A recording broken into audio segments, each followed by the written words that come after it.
Ricard Zapata from Pompeu Fabra University, and I direct the GREE team UPF. It's an interdisciplinary group of research at UPF in Barcelona. My name is Astrid Mattes. I'm a migration researcher based at Vienna at the Austrian Academy of Sciences at the Institute for Urban and Regional Studies, and I deal with different issues of immigrant integration in my work.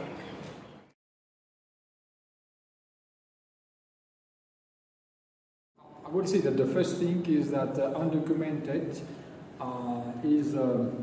is a city, I would say, is a city issue, but that is not created by the city, it is created by the state.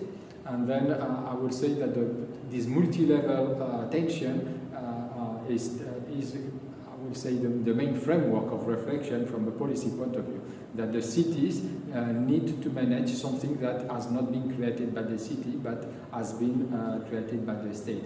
This is one example. There are other examples that the city has to manage many things that are not been at the origin. And then taking into account this premise, which is for me a very important starting point, then I will say that one of the main challenges of cities is to provide services to undocumented, even if these make a tension with the legal framework of the state.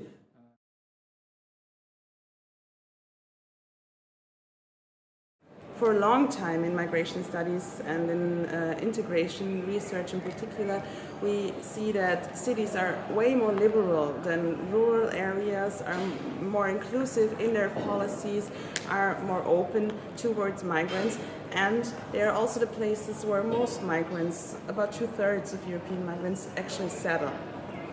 So there is a difference that is maybe comparable to the idea of sanctuary cities. Also, the welcome culture, so-called welcome culture in Austria, was Willkommenskultur, equally in Germany, was very visible in cities. In rural areas to some extent as well, but refugee support networks are present in cities, and that is also a comparison we can draw to the sanctuary movement.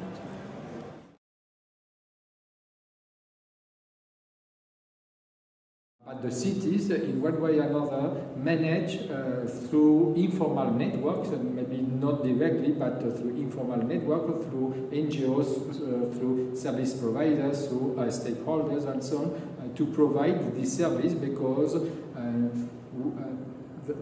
the damage, I would say, the social damage of not providing is worse than providing it, because you cannot have in the cities people that are undocumented by the state.